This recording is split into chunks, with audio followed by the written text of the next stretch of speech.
What should event planners, from your point of view as a keynote speaker yourself, as a consultant, somebody who's on the ground, in the trenches, really on the court of life, working with businesses, but also speaking on the stage, what should they look for to make sure that, speeches are engaging in today's world where it's more demanding? People want experiences, people want to stand out, people want deployable, actionable takeaways. Yeah. I mean, I think there's probably a few things. And again, this could be another litany, a list of, many, many things. But, and it's hard to answer this question without sounding self-serving, but because obviously, Please use your own experience. Right.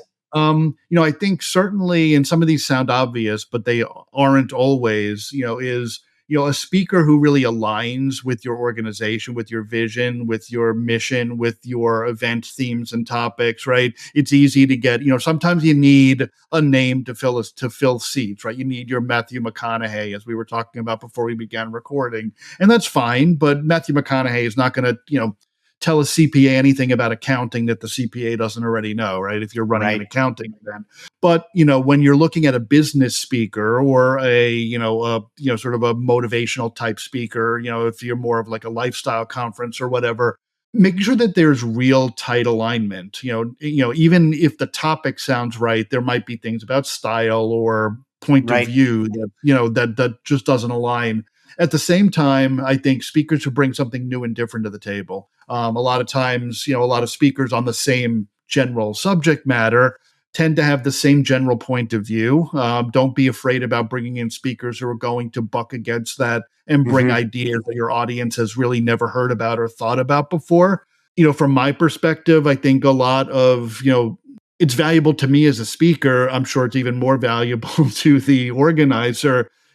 A speaker who's willing to roll up their sleeves and work with you and customize. We all know the speaker who's given the same speech for 10 years off of the book they wrote 10 years ago, and that's extreme, obviously. But, a speaker who's really willing to contextualize it for your audience, because that's where it starts to get real. I can throw big ideas at people all day, right? But at the end of the day, the audience needs to hear real examples that resonate with them, that feel like the work they're doing, the life they're living in, the company they're representing or whatever. And I think the ability for speakers to really bring that to the table is important. And I guess that leads me to my last thing, which is in my area in particular, right? So I speak largely on AI now, but more broadly on digital transformation or future and technology trends, that kind of thing. And I've been doing that for years and years.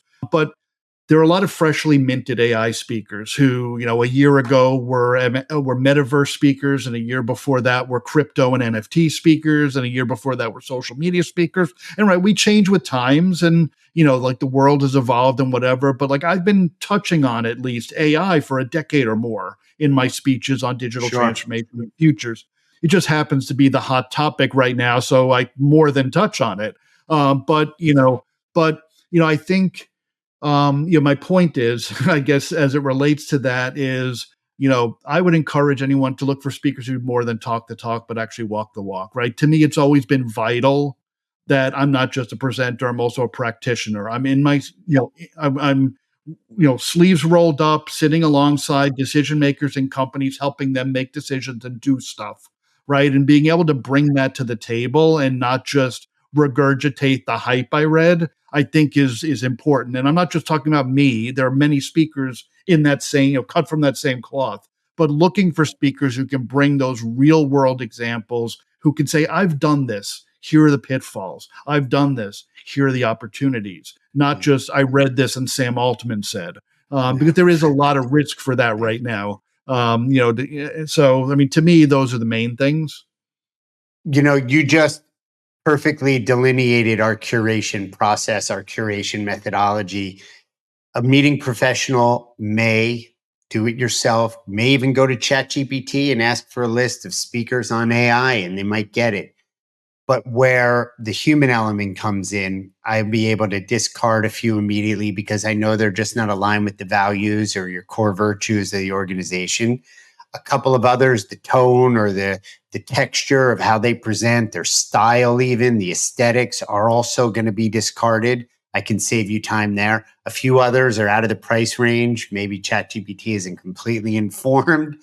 And that's where the human element comes in. So we're gathering all that information that you just delineated beautifully, synthesizing it, and then placing it in front of our buyers where they're going to be connecting on values, they're going to be connecting on messaging, you're going to be get somebody who has skin in the game, at least in the sense that they've done the real work. It's not a book that they wrote 10, 15 years ago, which albeit could be an extreme example, might be a little self-serving here, but that is where, again, the technology can only take you so far, and then you need that human element, right? That human intervention, a human in the loop, if you will, if I can use that phrase from you. Absolutely. Yeah.